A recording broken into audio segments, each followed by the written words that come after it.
राधा स्वामी नाम सुमरे मन मेरा, जन्म सुफल हो जागेरा।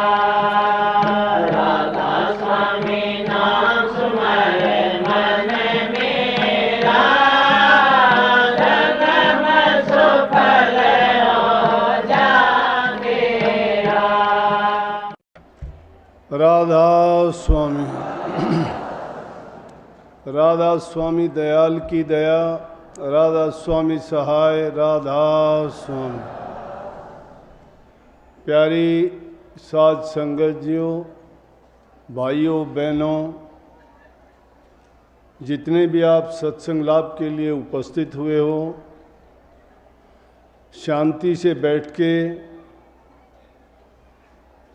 जहाँ आपको जगह मिलती है सत्संग लाभ उठाएं। शांति से बैठने का तात्पर्य ये है कि शेड में जगह कम होने की वजह से धूप में बैठने की बजाय पेड़ों की छांव है उसमें बैठ सकते हो। जहाँ कहीं भी आपको जगह मिलती है। दर्शन आप सबके वैसे भी हो गए थे। सत्संग वचन आपको थोड़ी दूरी पर बैठ जाओगे वहाँ भी आपको लाभ मिलेगा। बैठना शांति से होना चाहिए। अगर धूप की परेशानी होगी, गर्मी परेशान करेगी, ठीक से बैठ नहीं पाओगे तो आपको सत्संग का लाभ नहीं मिलेगा। क्योंकि कोई भी काम जब हम करते हैं अगर उसमें एकाग्रचित होकर नहीं करते तो ना तो उस काम को पूर्ण रूप से हम पूरा कर सकते हैं और ना ही हम चैन से रह सकते हैं।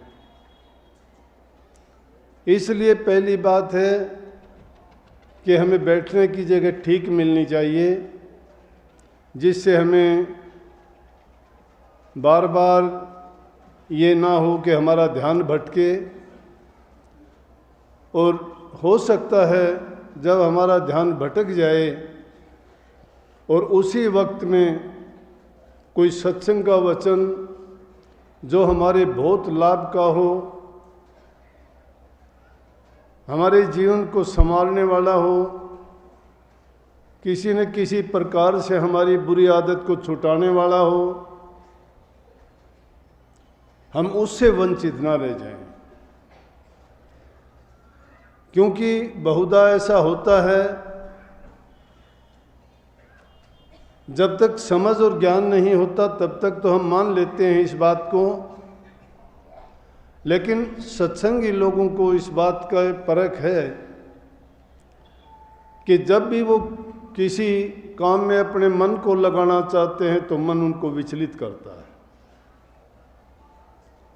जब भी कोई वो अच्छा काम, पुण्य का काम, नेकी का काम में अपने मन को लगाना चाहता है, मन की आदत उसमें लगने की नहीं है। मन उस वक्त में चाहेगा कि वो उसको भटका देगा, चाहे शरीर में कोई तकलीफ करे, चाहे आसपास की हालात को ऐसा पैदा कर दे, या कोई शोर शराबा कर दे, या कोई पास में ऐसा इंसान बैठ जाए वो कोई ना कोई ऐसी हरकत करे, बात करे तो इंसान का ध्यान उसके अंदर लग जाएगा और जो मूल हमारा उद्देश्य है, जिस काम के लिए आए हैं, उससे भटक जाएंगे। इसलिए मैंने कहा कि अगर हमें बैठने का आसन ठीक मिला है तो हम आराम से जिस उद्देश्य पूर्ति हेतु यहाँ पधारे हैं उसका हमें पूरा पूरा लाभ मिलेगा। सत्संग आपको मैंने कहा था कि 5 दिन में, 7 दिन में, ज़्यादा से ज़्यादा 1 हफ्ते में अच्छे मौसम के बाद मिलते रहेंगे। ज़्यादा दूरी पर भी नहीं, 20-30 किलोमीटर के फासले पे लगभग हमारे सत्संगों के केंद्र हैं और हमारी कोशिश होती है कि जितना टाइम मिले ज़्यादा से ज़्यादा लोगों को सत्संग का लाभ मिले, क्योंकि जीव के लिए सबसे बड़ी चीज़ यही है कि उसको सत्संग मिलते जाएं।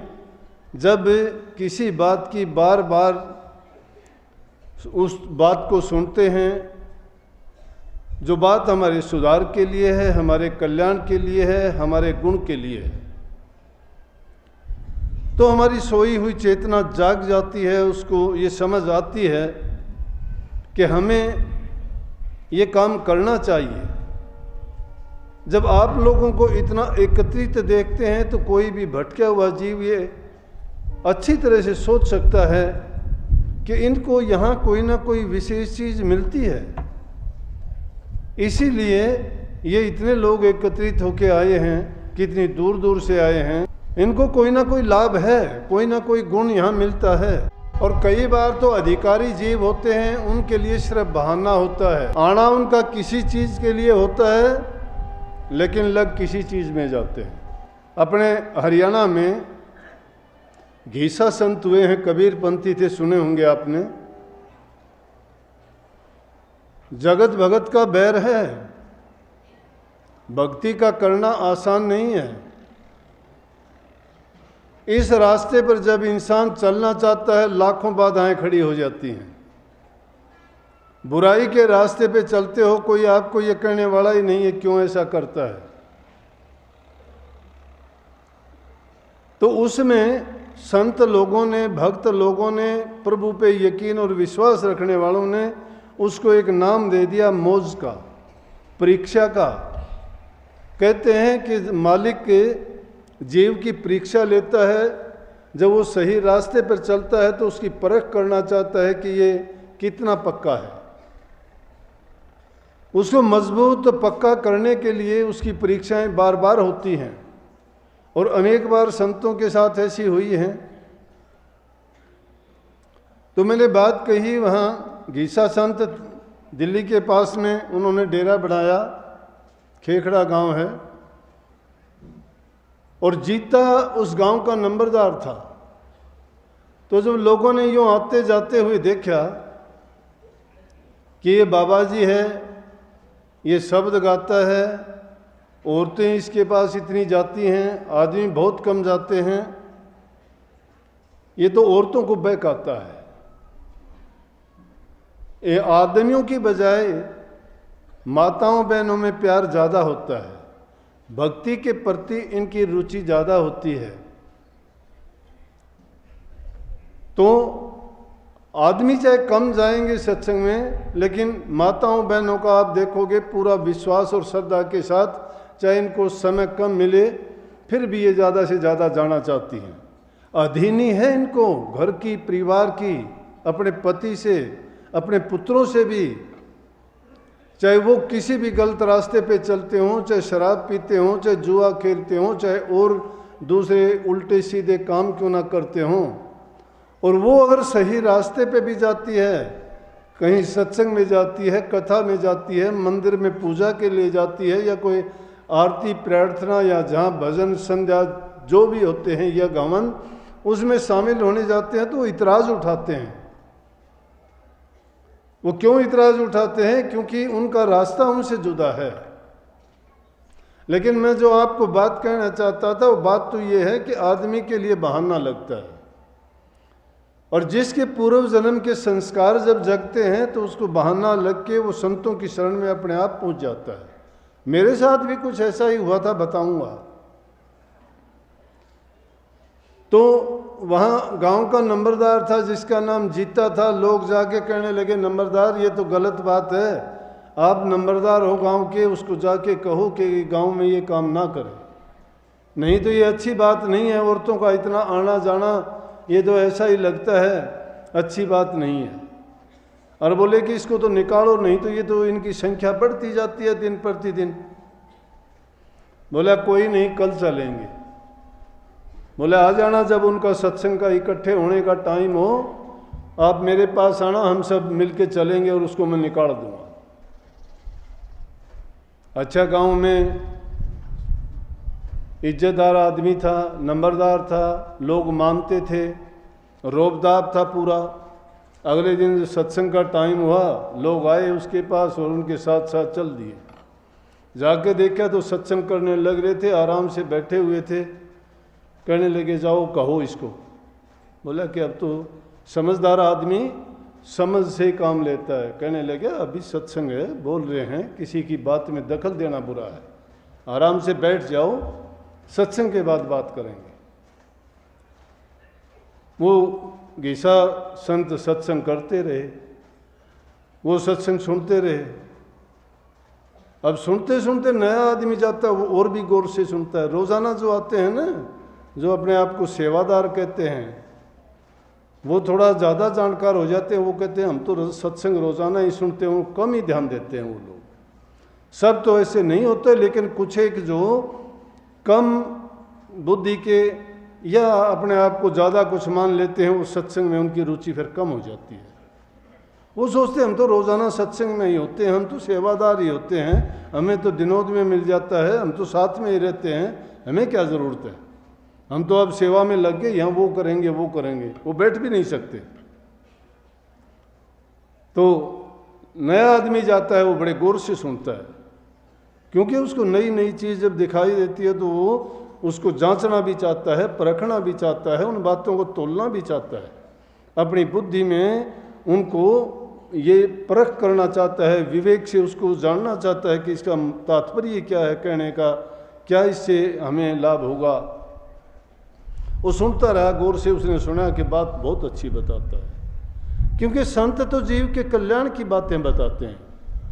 अभी पत्रकार आए थे, वो कहने लगे जी आज के सत्संग में, आज इस युग में हालात ये है, समाज की अवस्था कैसी है, आप किस बारे में सत्संग करोगे। मैंने कहा मैं इसी बारे में सत्संग करने के लिए आया हूँ। समाज में कुरीतियाँ हैं, पाप फैला हुआ है, झूठ का बोलबाला है, माँ बाप बुजुर्ग की सेवा और प्यार प्रेम आपस का चला गया, घरों में शांति नहीं है, सब कुछ होते हुए भी मनों में शांति नहीं है, एक दूसरे से नफरत करते हैं, अपने लालच के लिए भाई भाई को मारता है, शराब कबाब ये चीज़ें इंसान की बुद्धि को भ्रष्ट किए जा रही हैं। जब इन पाप कर्मों को, कुरीतियों को हम दूर नहीं कर देते, समाज में जितनी बढ़ती चली जाएंगी। बच्चे माँ बाप का कहा नहीं मानते हैं, संस्कारहीन हो गए हैं, हमारी संस्कृति को भुला दिया गया है।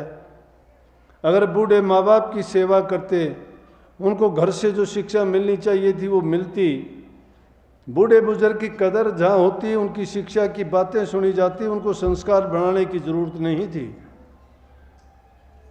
तो इन्हीं बातों पे मुझे बोलना है, और उन सब चीज़ों को छोड़ के संसार के पदार्थों की जिसको होड़ लगी हुई है, टाइम टाइम पर ज़रूरत सब चीज़ की पड़ती है। ये नहीं है कि हम किसी चीज़ को पाबंदी लगाएं। एक ज़माना था टेलीविज़न नहीं था, अगर एक आध होता था लोगों को आश्चर्य था, जब छोटा रेडियो आया तो भी आश्चर्य था। अनेक प्रकार की मजाकियाँ बात सुनी गई। रेल भी जब यहाँ हिंदुस्तान में चलाई गई तो रेल जब चलती थी तो लोग घरों में जाके छिप जाते थे, लुक जाते थे।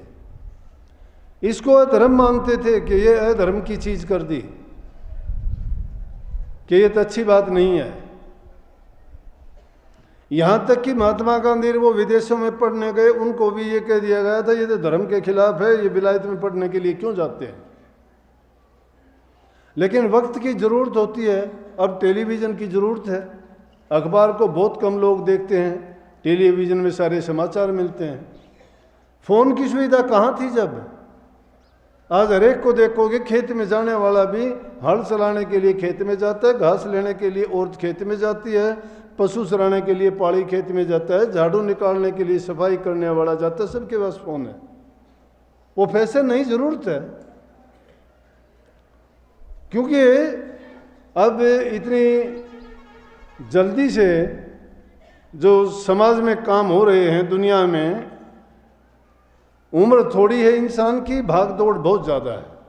तो उस भाग दौड़ के जीवन के ये अंग हो गए हैं, जरूरत थी। तो वहाँ जब बैठे उन्होंने उसकी बात सुनी, और बात सुनने के बाद में जब वो छुट्टी कर दी, बोले भाई आप कौन आए हो? नए आदमी देख के कहने लगे कैसे आए हो बोलो? बोले जी जीता नंबरदार है, ये आपसे मिलने आया है। बोला बोल भाई जीता नंबरदार कैसे आया? बोला जी ऐसे ही आ गए थे आपके दर्शन करने के लिए। बोले अच्छा भाई बढ़िया, अच्छी बात। कह नहीं पाया वो बात जो कहनी थी कि तू निकल जाए यहाँ से, और वापिस चला गया। क्योंकि झूठ के पैर नहीं होते, सच्चाई के सामने डट नहीं सकते, पाप की हमेशा विजय नहीं होती, सच्चाई के सामने झूठ टिका नहीं करती, धर्म के सामने अधर्म नहीं टिका करता है, ज्ञान के सामने अज्ञान नहीं रुका करता है। एक दूसरे के विरोधी जरूर हैं, लेकिन एक समय में एक ही काम करेगा। वापिस गए, लोग कहने लगे जीता ये क्या किया तूने? तो उल्ट बात और कह दी, तू गया था उसको यहाँ से निकालने के लिए और तू तो कह दिया कि दर्शन करने के लिए आए थे, कोई बात थोड़ी हुई। बोला भाई आज मैं नहीं कह पाया, कल फिर चलेंगे। बोला कल कह दूंगा।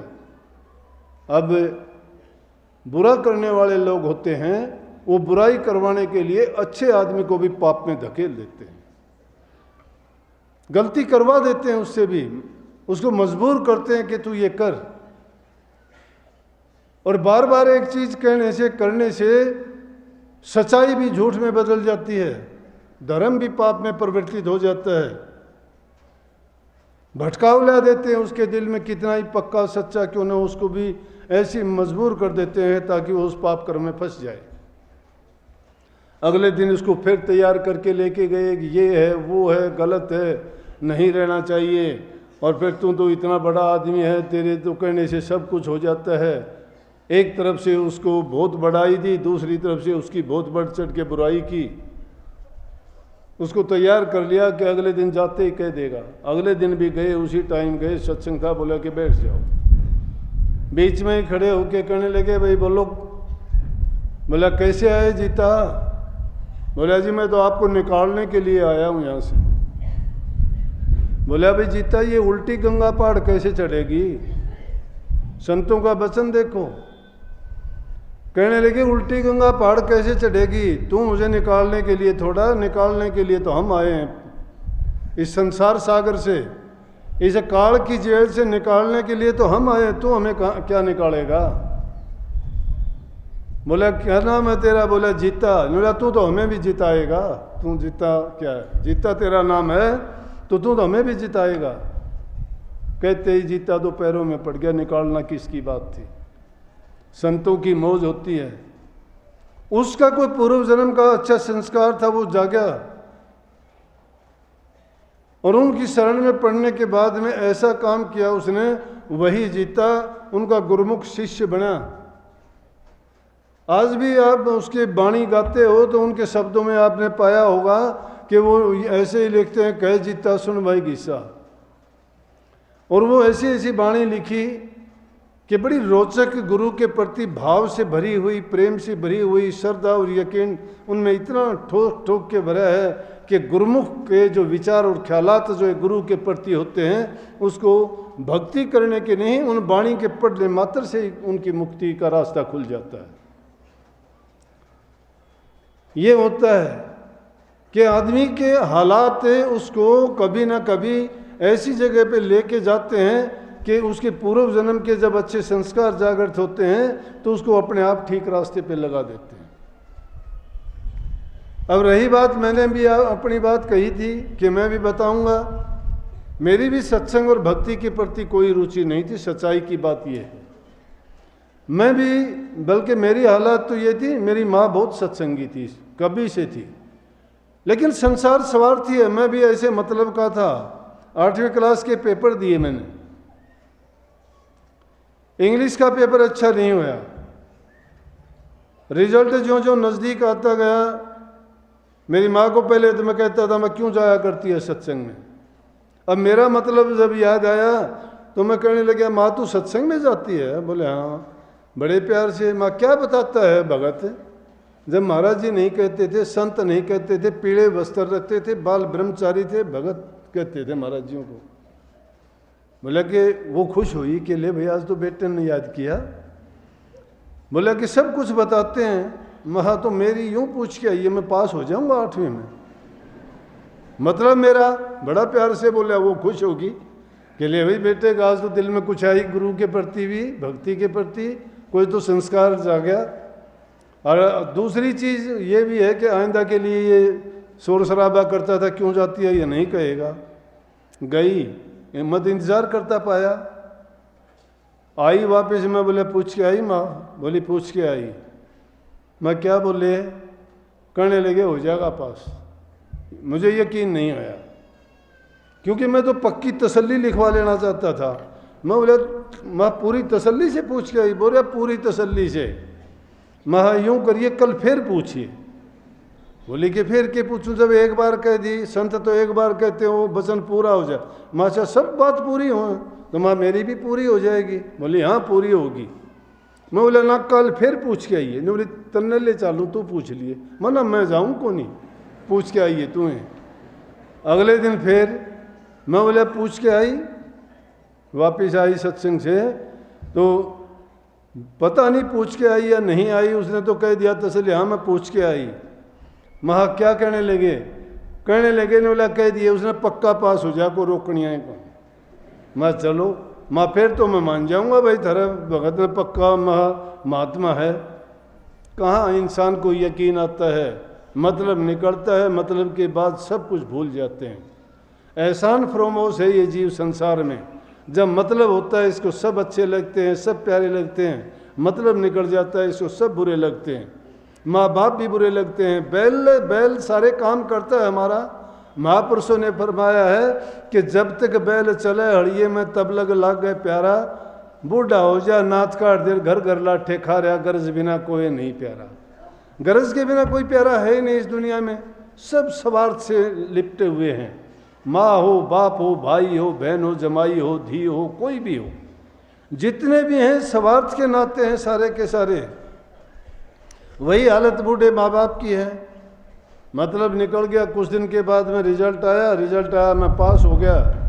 वो तो बड़ी खुश हो के कहे कि बोले देखा बताया था ना पास हो गया। मैं क्या हो गया?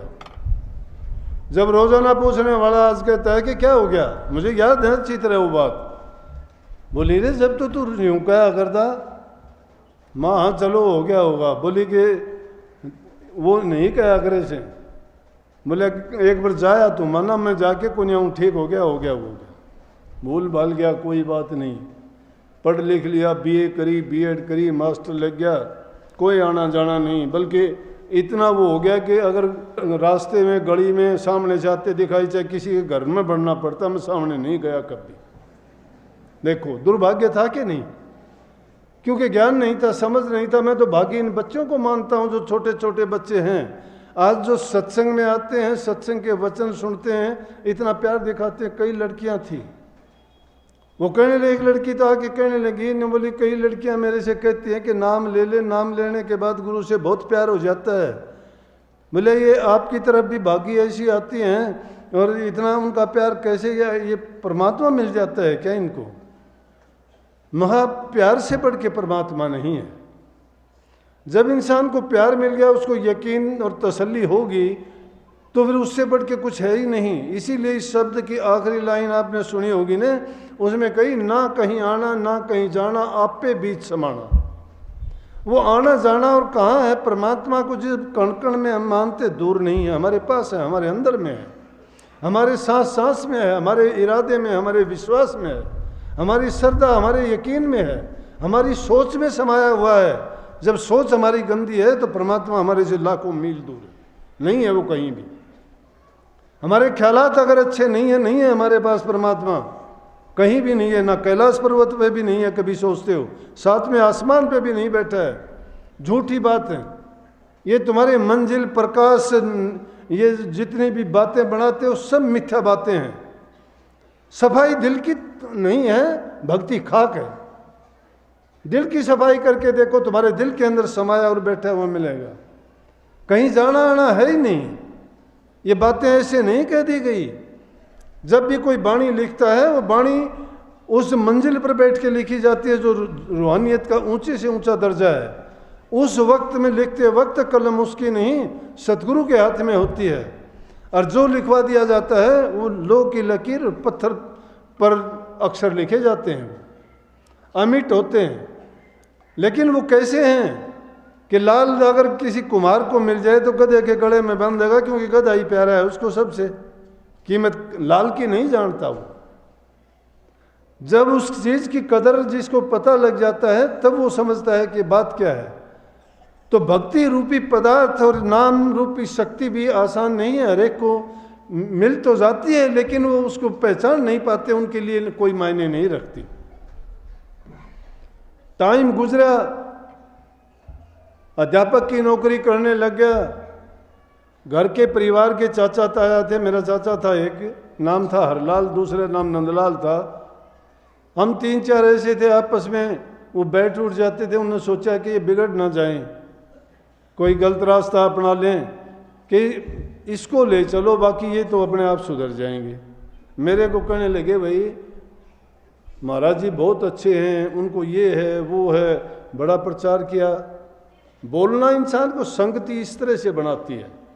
अच्छा संग जिसका करोगे आपको, वो उनका अच्छे गुणों का बखान कर करके, उनकी बातों को सुना सुना के आपके दिल में ऐसी एक भावना भर देंगे कि जिससे आपके दिल में उमंग पैदा होगी कि इस चीज़ को करना चाहिए, देखना चाहिए, आजमाना चाहिए।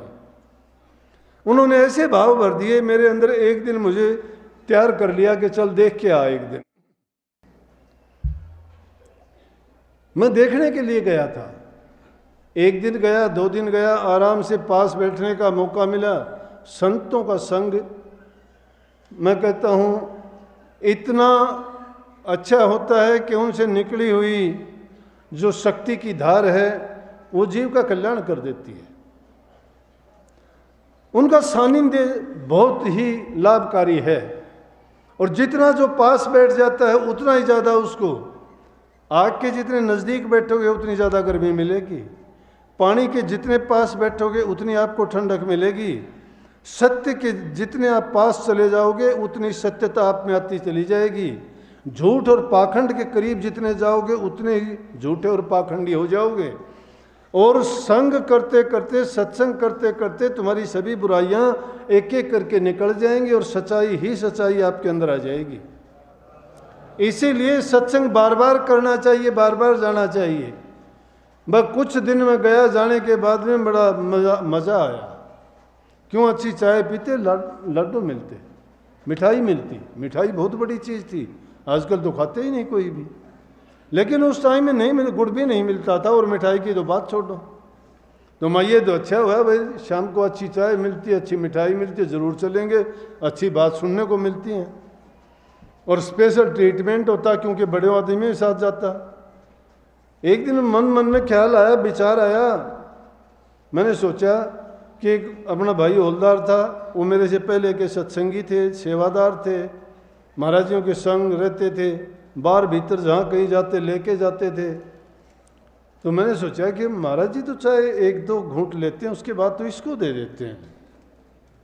मैं अगर ये पूरे संत हैं और इनको पता लगता है कि भाई आगे पीछे क्या होना है, जैसे कह देते हैं कि महात्मा त्रिकालदर्शी होते हैं, इनको आने वाली घटना का पहले पता लग जाता है, ये लोगों के भविष्य की बातें बता देते हैं। तो आज देखते हैं कि ये रोज़ाना चाहे इसको हौलदार को देते, अगर तुझे दे देंगे चाहे तो मान लेना कि भाई हाँ ये जानते हैं सब कुछ। मैं बैठे बैठे और चाय आई, चाय आने के बाद में 2 घूंट ली और लेके मेरी तरफ देख के कहने लगे, ले भाई मास्टर। मास्टर कहते थे मुझे, नाम लेके कभी महाराज जी ने मुझे नहीं कहा, कभी मैंने ज़िंदगी में मेरा नाम लेते हुए उनकी ज़बान से नहीं सुना। मास्टर कहते थे, मास्टर मास्टर बस। कहने लगे, ले भाई मास्टर, मेरी झूठी चाय मैं किसी को दिया तो नहीं करता हूँ, लेकिन आज तो तेरे को दूंगा। चाय पकड़ो तो हाथ कामने लग गए, दिल कामने लग गया कि तूने तो गलत बात सोच ली थी। ये तो सब कुछ जानते हैं मूर्ख। मुझे चाय लेने की खुशी नहीं थी, खुशी मुझे इस बात की थी, जो मन में मैंने कल्पना की थी, जो बात सोची थी, वो पूरी हो गई। तुम लोग सब ये ना सोच लेना कि हम भी ऐसा सोच लें वो हो जाएं, धोखे से नहीं। अरे ताली ना बजाओ, ये गलत है। ताली बजाना हमारा काम नहीं है, खेल तमाशा थोड़ा है ये। मैं हकीकत कहता हूं कि किसी की नकल नहीं करनी चाहिए। महाराज जी बार बार सत्संग में फरमाते थे, गुरु जो कहता है वो करो, गुरु करता है वो ना करो। गुरु करता है वो क्यों ना करो? क्योंकि गुरु तो उसका इलाज भी जानता है अगर करता है तो। सांप के पकड़ने वाले सांप को पकड़ के अपने मुंह से लगा लेंगे, हम अगर उसको पकड़ के लगा लेंगे सांप को तो क्या होगा? काट देगा, मरे, पीछा छूटेगा। लेकिन वो उसका इलाज जानते हैं। संत भी इसलिए जो कोई क्रिया करते हैं, कोई काम करते हैं, कोई उनका अपना तरीका है करने का, लेकिन हमारे लिए वो नहीं है। हमें क्या करना चाहिए? हमें जो उपदेश करते हैं, हमें जिस चीज के लिए करने के लिए कहते हैं वो करना चाहिए। पहले जीवन का सुधार की जरूरत है इंसान की।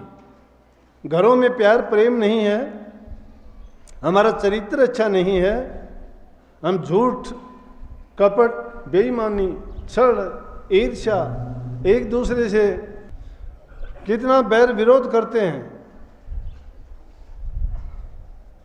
अगर ये चीजें हमारे अंदर है तो सत्संग में आना हमारा धिक्कार है। क्या सत्संग में लाभ मिलेगा?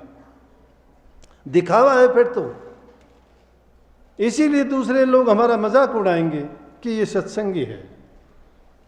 हमारे ऊपर नजर होती है सबकी, हमारे से उनकी ये आशाएं हैं कि अच्छा इंसान होगा, ये झूठ नहीं बोलता, इसके दिल में कपट नहीं है, इसके दिल में प्रेम है, श्रद्धा है, ये सेवा करेगा। दया धर्म ये मूल है, भक्ति के ये मूल हैं। दया धर्म उपकार, ये जिसके दिल में नहीं है तो भक्ति के रास्ते पे नहीं है वो। अब काम क्रोध लोभ मोह अहंकार इनमें तो भये जा रहे हैं रात दिन। बुरी संगति करते हैं, खाने पीने के इंद्रियों के गुलाम हैं हम। इंद्रिय भोग के लिए, रसों के लिए, स्वाद के लिए, जीवन जीने के लिए जीते हैं। जिंदगी क्यों मिली थी, क्यों इंसान का चोला मिला था, इस ओर हमारा ध्यान नहीं है। अगर ये इंसान को याद आ जाए, ये वो भूली सी वस्तु है जो सतगुरु हमें सत्संगों में बार बार चेताया करते हैं, बताया करते हैं कि इंसान का चोला मिलने का उद्देश्य ये था कि ये भक्ति संतों की शरण में जाके नाम की दीक्षा लेके और उनके उपदेश की पालना करके भक्ति करके अपने जीवन को इस जन्म मरण के बंधन से छुटकारा दिला ले। इस काल की जेल से मुक्त करवाने के लिए संत प्रकट होते हैं। और संतों की जो शिक्षा है वो जीव को सुधारने के लिए है, गलत रास्ते पे डालने के लिए नहीं। जिन संतों के खुद के जीवन संवरे हुए नहीं हैं, उनके पीछे लगे हुए के जीवन कैसे संवर जाएंगे? गुरु तो उनके सामने एक नमूना होना चाहिए, वो उनके दिलों में होना चाहिए, उनके ख्यालात में बसना चाहिए, उनके शिक्षा के रूप में, उनके गुणों के रूप में और उनके चरित्र का एक नमूना पेश करें। प्यार करना सिखाए, बुराई उनके दिलों से निकाले। बूढ़े बुजुर्ग इज्जत मान नहीं करते हैं, माता पिता की सेवा नहीं करते, बहुएं सास ससुर की सेवा नहीं करती हैं, उनके साथ पशुओं जैसा बर्ताव और व्यवहार करते हैं। कहाँ भक्ति है? मंदिरों में पूजा करते हो, रोजाना व्रत रखते हो, सत्संगों में रोजाना जाते हो, बदलाव इतना भी नहीं आता। सत्संग क्या फायदा देगा आपको? अरे सत्संग की बात सुन के दिल में भी तो उतारो। नौजवान बच्चे हैं, उनको नित्य प्रति अगर तुम इस ओर लगाओगे, उनको तो सुधरते हुए जीवन बनते हुए देर नहीं लगती। जवानी की उम्र में बच्चा बनता है और बिगड़ता है। कच्चा पेड़ जब तक होता है उसको कोई भी रूप दे सकते हो आप, लेकिन जब वो पक जाता है तो उसका रूप का कुरूप बन जाता है। उसको जिस ओर ढालना चाहोगे, मोड़ना चाहोगे, नहीं मुड़ेगा, वो टूट जाएगा, खराब हो जाएगा। इसलिए बच्चों को अच्छे संस्कार और शिक्षा देना माँ बाप का फर्ज है। बुरी संगति से उसको बचाना चाहिए, नहीं तो माँ बाप को भी पछताना पड़ता है। माँ बाप की सबसे बड़ी संपत्ति उसकी संतान है, और जिस माँ बाप की संतान खराब होगी तो उस इंसान का जीवन ही बर्बाद हो गया। बच्चों से प्यार करो, अच्छे से अच्छा खाने के लिए दो, अच्छी शिक्षा दो, अच्छा पहनने ओढ़ने के लिए दो, लेकिन बुरी संगति और बुरी चीज़ों की उनको आदत पड़ती है तो उनको कुछ भी ना दो, उनको उससे बचाओ, उनको बार बार समझाओ। ये बात नहीं है कि बच्चे समझते नहीं हैं, बच्चों का दोष नहीं है, बच्चों को स्वतंत्रता मिली हुई है। वो अपने संग के जो साथी हैं, हम उम्र के बच्चों में बैठ के वो कभी अच्छे गुण नहीं ले सकते। हाँ, अपने से बड़ों में बैठेंगे, अच्छी संगति में बैठेंगे, अच्छे लोग संस्कार वाले आदमियों के साथ उनका संग होगा तो उनका जीवन स्वमेव ही अच्छा बन जाएगा।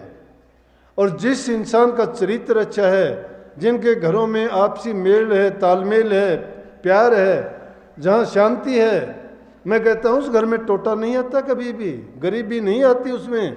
गरीबी तो ख्यालात की आती है, क्योंकि जहाँ आपस में मेल जोल है, आपस में प्यार प्रेम है, उस घर में कभी भी मैं ये गरीबी टोटा बुराई नहीं रह सकती। जहाँ ये चीज़ नहीं है, जहाँ मिल के काम करते हैं, उसमें कोई चीज़ खराब होने का अंदेशा नहीं होता। ये तो चीज़ें वहाँ बर्बाद होती हैं जब आपस में हमारे एक दूसरे से ईर्ष्या होती है, द्वेष होता है, सोचते हैं मेरा इसमें क्या जाता है, मेरा इसमें क्या नुकसान है। ये नहीं सोचते कि इसमें नुकसान हमारा है। जब घरों में अच्छा माहौल मिलता है तो उसमें तुम्हें कहीं बाहर जाने की ज़रूरत नहीं है, तुम्हारी भक्ति अपने आप बढ़नी शुरू हो जाती है। सबसे पहली भक्ति यही है कि अपने घरों में अच्छा माहौल पैदा करो। जहाँ शांति नहीं है, जहाँ कुमति वहाँ दुख विधाना, जहाँ सुमति वहाँ सुख नाना। जहाँ कुमति है, दुर्गुण है, वहाँ तो नाना प्रकार के दुखों से भरे पड़े हैं।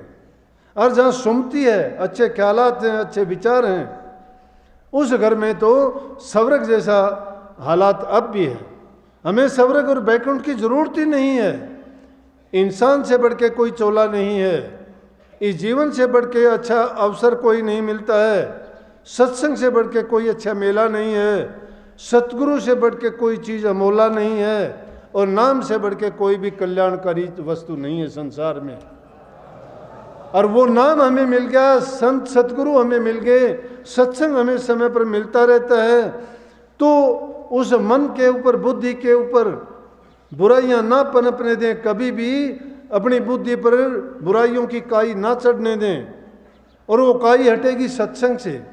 सत्संग जब करोगे, बार बार वचन को सुनोगे, उनमें से जो गुणकारी चीज़ हैं वो हमारे हृदय में बस जाएंगी जाके। और जब भी कोई बुराई का, पाप का या ऐसा कोई कर्म होता दिखाई देगा तो अंतर से अंतर आत्मा हमें इनकार कर देगी कि ये गलत है। और वैसे भी हमें अधिकार नहीं रह जाता है बुरा करने का सत्संगी होके। सुनो, क्योंकि सत्संग नाम लेने से पहले हम 3 नेम करते हैं कि तन मन और धन तीनों चीज गुरु की हैं, और तीनों ही चीज गुरु को जब अर्पण कर दी हैं तो फिर हमें कोई अधिकार नहीं रह जाता है कि उनसे हम कोई गलत काम करें। धन किसी गलत काम में ना लगाएं, मन को किसी बुरे व्यसन में ना लगाएं, और तन से कोई बुराई ना करें। उसके बदले में तन से सेवा करो, मन में अच्छे विचार और ख्यालात रखो, और जबान से मीठे बोलो, धन से दान पुण्य करो। दुष्ट आदमी का धन अगर हो जाता है तो बुरे कामों में बर्बाद होता है, लेकिन अच्छे व्यक्ति का धन हमेशा पुण्य कार्यों में लगता है। अच्छा आदमी कौन है? जिसने गुरु की आज्ञा का पालन कर लिया। इसलिए स्वामी जी महाराज ने गुरु भक्ति पर जोर दिया, और गुरु भक्ति में उन्होंने क्या कहा कि उसमें प्रेम, प्रीत और प्रतीत 3 चीजों पर बल दिया।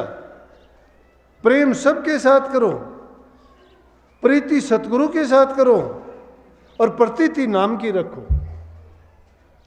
जब ये तीनों चीजें तुम्हारे दिल में पूर्ण रूप से कायम हो जाएंगी तो समझो कि भक्ति आपकी बढ़ती जा रही है, बढ़ती जा रही है। लेकिन हम तो सुनी सुनाई बातों पर ज़्यादा यकीन करके किताबों में इधर उधर की दो बात पढ़ के और हम भक्ति प्राप्त करना चाहते। भक्ति करनी का खेल है, किताबों का खेल नहीं है। किताब का और भक्ति का मेल नहीं है, किताब का और भक्ति का मेल नहीं है।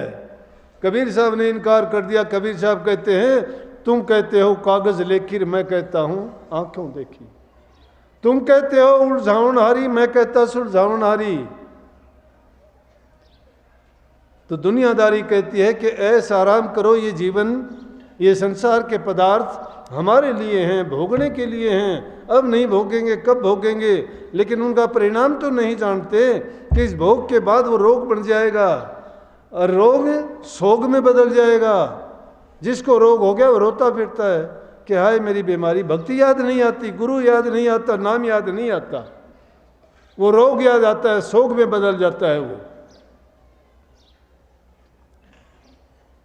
इसलिए दुख हो, तकलीफ हो, सब रोगों का इलाज नाम है।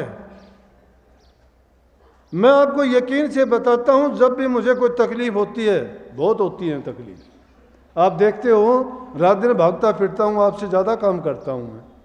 तकलीफ होगी, शरीर है, तकलीफ हो जाती है, कितनी भी तकलीफ होती है। लेकिन सत्संग के टाइम जब जाता हूं, सतगुरु आप प्रकट होकर ऐसा काम कर देता है कि मुझे सालों तक याद नहीं आती कोई दिक्कत तकलीफ भी थी। एकदम 16 आने नहीं, 20 आने ठीक हो जाता हूं, 20 आने, उससे भी ऊपर। अरे मन का यकीन क्यों डिगाते हो?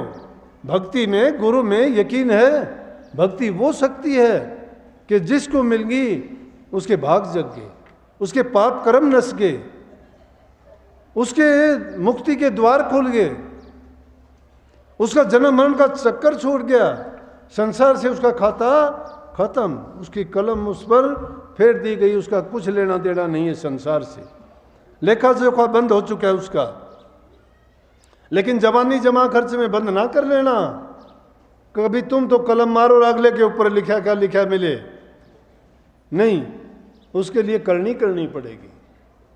करनी कैसे करोगे? सच्चे मन से नाम का सुमरण करो, सुमरण करो, उसमें कोई ध्यान में बैठने की जरूरत नहीं है। सुमरण करोगे ध्यान में ही बीत जाएगा। चिंतन करो, सुमरण करते करते चिंतन करो। सुमरण का तो अगर तुम नाम का कहते हो, नाम की रिपीटेशन तो पूरा दिन कर लो तो भी क्या फायदा है।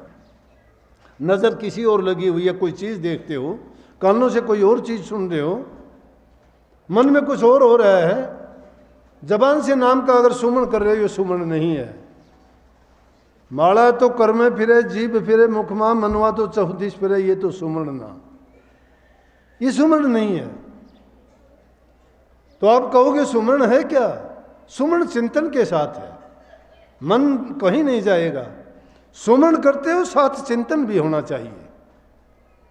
चिंतन का मतलब है कोई दूसरी चीज विक्षेप ना डाल सके, ना आंखों से देखी हुई चीज का कोई हमारे ऊपर प्रभाव होना चाहिए, ना कानों से सुनी हुई चीज का कोई हमारे उन विचार और ख्यालात में दखल दे। हमारी जो विचारों की श्रृंखला है,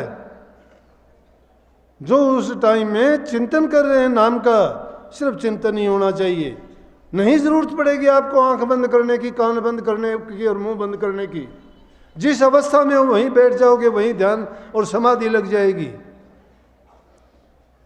चिंतन होना चाहिए, चिंतन दिल से होना चाहिए। एकाग्रता तुम्हारी जुड़ जाती है, फिर तुम किसी रूप में भी बैठ जाओ। लेकिन ये भी ना सोच लेना 1 या 2 दिन में हो जाएगा। उसके लिए बहुत अभ्यास होगा, करना पड़ेगा, नित्य प्रति करना पड़ेगा। मन नहीं मानता, इसको मनाना पड़ेगा। ये उस रास्ते पे चलने का आदि नहीं है, भटकेगा, ये बार बार निकल जाता है, कूद जाता है। लेकिन इसकी एक दवा है, सतगुरु रूपी अंकुश तुम्हारे पास है, कहीं नहीं जाएगा। अपनी सजा खुद निर्धारित किया करो। वो कैसे? सुमन करते हो, नहीं किया, आज सजा दो अपने आप को कि मैं 15 मिनट करता था, आधा घंटा करूंगा, क्यों इसने ऐसा किया। तुम ही जज हो अपने, तुम ही मुकदमा करते हो, तुम ही सुनते हो और तुम ही फैसला करते हो। सजा भी अपने आप दिया करो इसको, कहो कि चल तेरी मर्जी कर, जितना जाना हो जा, लेकिन जब तक तेरा काम पूरा काम नहीं होगा तो मैं तुझे छोड़ने वाला नहीं। अगर ये 15 मिनट में दखल देता है तुम आधा घंटा लगाओ, उसमें भी दखल देता है और इसको सजा दो, तुम पाओगे कुछ दिन में ये तो कह देगा उस बाबा जी की तरह से कि भाई ठीक है और कुछ ना करिए, मैं तो ठीक ठाक रहूँगा। मन को प्रकट कर लिया करो। महर्षि जी ने बहुत कुछ ऐसा लिखा है। महर्षि शिवरतलाल बहुत, मैं कहूँगा कि इतने लेखक थे, कई लोगों ने तो उनको लेखक ही मान लिया, कवि मान लिया, लेकिन उन्होंने हर बात को इतना सार्थक लिखा कि जब लेखन करते थे तो समाधि में होकर लेख लिखते थे।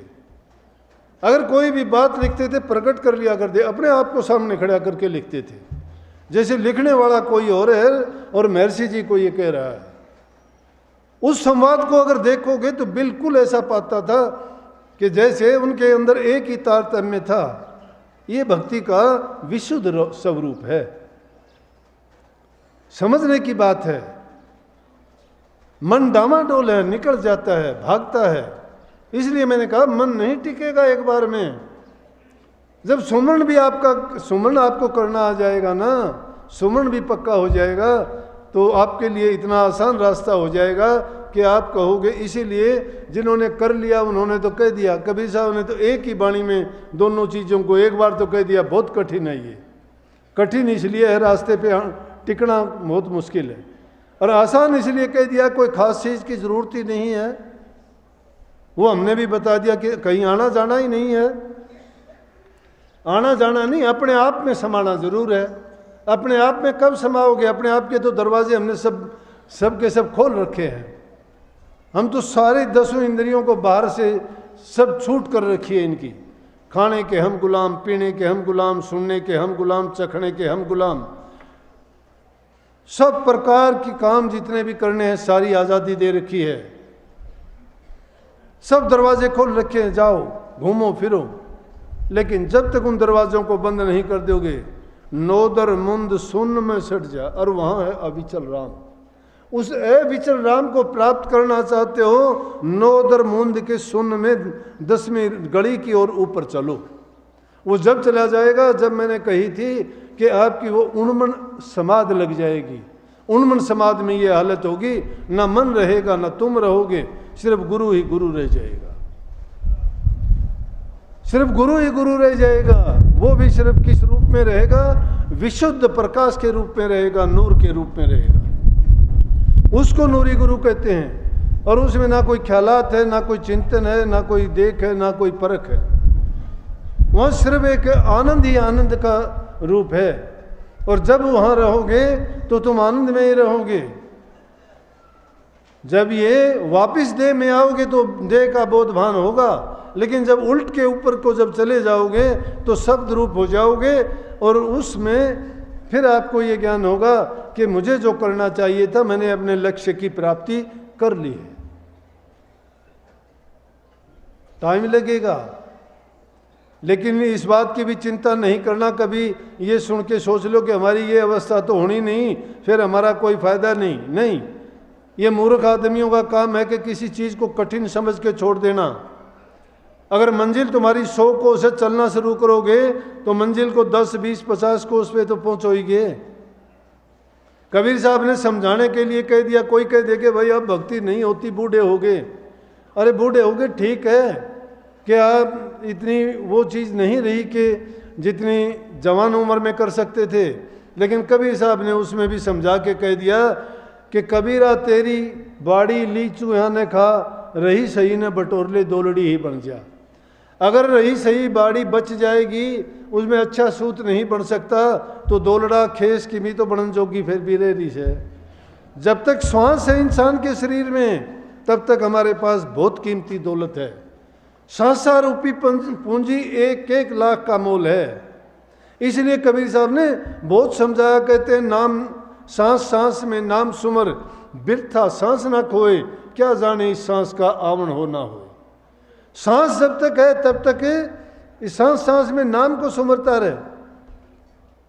ये तो पता नहीं कि सांस कब आएगा या नहीं आएगा, लेकिन जब तक आता है तब तक इसका पूरा फायदा उठाओ। और कह दिया कि कहता हूँ कह जात हूँ और काहे बजाऊँ ढोल, सा खाली जात है 3 लोग का मोल। कि मैं ढोल बजाने की जरूरत नहीं है, लेकिन कह रहा हूँ और कह के जाऊँगा, कहता हूँ अब भी कि एक सांस 3 लोग का मोल है। तो इसलिए कभी ये ना सोचो कि हमारी ये अवस्था नहीं है कि हम नाम जपें, भक्ति करें। नहीं, जब तक हमारे पिंजर में सांस है तब तक समझो कि उस राम का वास हमारे अंदर है। जितना उसको सुमरेंगे, याद करेंगे, जितना उसका हम चिंतन करेंगे, अभ्यास करेंगे, उतना ही लाभ हमको मिलता जाएगा। ये कभी विचारों में कभी ना आने दो, हीन भावना ना पैदा करो, हमेशा अपने ख्यालात को अच्छा रखो। प्रकृति के लिए जितनी भी चीज़ें हैं हमें अपना सहयोग देना चाहिए। जल का संरक्षण करना चाहिए, दूसरे जीवों पर दया करनी चाहिए, पशु पक्षी जीव जंतुओं के लिए जितना भी अच्छा कर सकते हो। मानव मात्र के लिए तो कहना ही क्या है, जब जीवों पर दया करोगे तो इंसानों पर तो करनी ही है। पेड़ों की कटाई ना करो, बहुत बुरा है। हमारी संतान के समान हैं ये, हमें जीवन देने वाले हैं। पेड़ गए तो कुछ भी नहीं रहेगा। ये आज देखते हो, कभी गर्मी की शिकायत करते हो, कभी कहते हो बरसात कम होती है, कभी वातावरण बदलने की बात करते हो, सर्दी में सर्दी बढ़ जाती है, गर्मी में गर्मी बढ़ जाती है, बिना टाइम की बीमारियां पैदा होती हैं। जवान उम्र में बच्चों को जाते हुए देखते हैं, नए नए प्रकार के रोग हैं। इसके जिम्मेवार कौन है? हम हैं। हमने पेड़ों की अंधाधुंध कटाई कर दी, पानी की हमने बर्बादी कर दी। इसी प्रकार से और दूसरी चीज़ों का कितना विनाश कर दिया। पहाड़ों को उठा दिया, कहीं मिट्टी को निकाल दिया, तालाबों को कहीं फाँट दिया, मिट्टी के टीले थे आज उनको कहीं का कहीं कर दिया। प्रकृति से जो हमने छेड़छाड़ की है तो प्रकृति भी उसको बर्दाश्त नहीं करती है। उसका विपरीत प्रभाव वो हमारे ऊपर ही पड़ेगा और किस पर पड़ेगा। आज वो जंगली जानवर जो देखते थे वो नहीं रहे, इसीलिए इंसानों में भी वो रोग बीमारी तकलीफ़ें इस बढ़ती हैं। इसीलिए लोगों के विचार इतने खराब हैं। किसी को कहते हैं कोई चीज़ बर्दाश्त नहीं कर सकते। छोटी छोटी बात पे देखते हो बच्चे इंसान सुसाइड कर जाते हैं, कहीं देखते हैं किसानों ने कर ली, कहीं छोटी सी बात हुई तो आदमी छोटी छोटी बातों में अपने जीवन को बर्बाद कर देते हैं, अपने आप पे वो सुसाइड कर लेते हैं, आत्महत्या कर लेते हैं। क्यों कर लेते हैं? कि उनके दिलों में धैर्य नहीं है। अगर धैर्य हो, शांति हो मन में, तो आदमी एक थोड़े से बुरे टाइम को निकाल देता है तो कितना ही उसका अच्छा वक्त गुजरता है आगे। लेकिन आदमी क्रोध के आवेश में आके, अहंकार में आके, लालच के बस होके, ये चीज़ें हैं जो हमारे शत्रु का काम करती हैं। उन चीज़ों के बस में हो जाते हैं हम। अगर भक्ति रूपी दौलत होती तो इन चीज़ों को अपने दिल में नहीं पनपने देते। धैर्य होता, सहानुभूति होती, प्रेम होता दिलों में, एक दूसरे के प्रति अच्छी भावना होती। जब धैर्य हो जाता है तो आदमी सोच लेता है कि बुरा वक्त निकल जाएगा। किस प्रकार से बुरा वक्त निकल जाता है, सब अच्छा हो जाता है। श्रवण कुमार बहुत पितृ भगत था, माँ बाप को तीर्थों पे लेके जा रहा था। बुरा वक्त और बुरी स्थान गुजरने की कहता हूँ, एक घड़ी भी अगर निकल जाती है तो अच्छा वक्त बहुत आता है। चलते चलते एक जगह उसको गुस्सा आ गया, क्रोध आ गया। ऐसी भूमि थी। भूमि होती हैं, वस्तुएं भी ऐसी होती हैं कई, जिनके पास जाने से, जिनके मिल जाने से कभी भी हमें उनसे अच्छा लाभ नहीं हो सकता। कई बार ऐसा होता है। अपने माँ बाप को गुस्से में आके उतार दिया, कहने लगा सारी जिंदगी मेरी बीत गई, कंधे पर उठाए फिरता हूँ, क्या मिला मुझे? माँ बाप ने सोच लिया कि हमारा बच्चा ऐसा नहीं हो सकता, ये भूमि कोई खराब है जिसमें यहाँ आने से इसके विचारों पर विपरीत प्रभाव पड़ा है। उन्होंने धैर्य रखा और प्यार से कहने लगे, बेटा हमें कहीं छांव में बिठा दे, उसके बाद चले जाना, तो कोई बात नहीं, धैर्य। बल्कि शास्त्रों में कहा धीरज धर्म मित्र अरु नारी आपत्काल परखिए चारी। आपत्ति के टाइम में धीरज, धर्म इंसान को, मित्र दोस्त और स्त्री, इनको विपत्ति का टाइम हो उस वक्त पे परख के देखना चाहिए। उस टाइम में अगर ये तुम्हारी मदद करते हैं और खरे उतर जाते हैं तो समझो कि उनमें वो बात पक्की है। तो धीरज और धैर्य एक ही चीज़ है।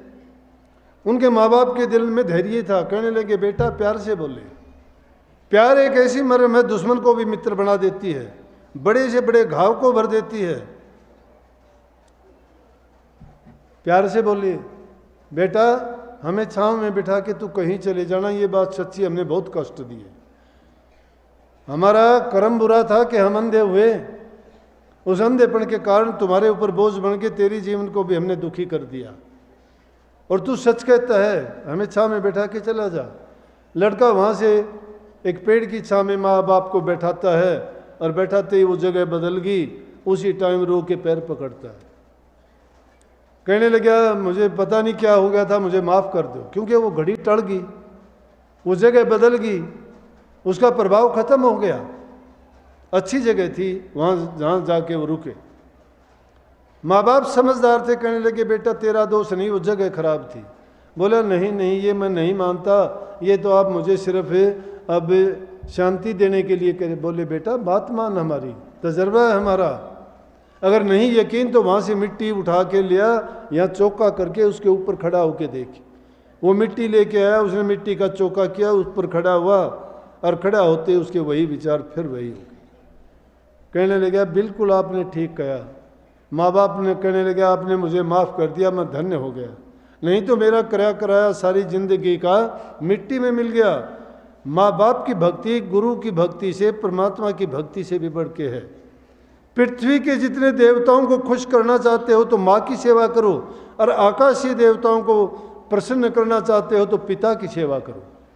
सास ससुर और माँ बाप की सेवा गुरु से, परमात्मा से, देवताओं से भी बढ़ के है। तुम्हें घर बैठे फकीर बना देगी वो, कहीं जाने आने की जरूरत नहीं है, लेकिन वो तरीका और रास्ता बताएगा गुरु, बिना गुरु के ज्ञान नहीं है। इसीलिए कहीं ना कि गुरु मिले फिर कहाँ कमाना। गुरु जब मिल जाता है तो फिर हमें कमाने का तरीका ही बता देता है। तो उस टाइम पर धैर्य परखा गया, उनका धीरज था।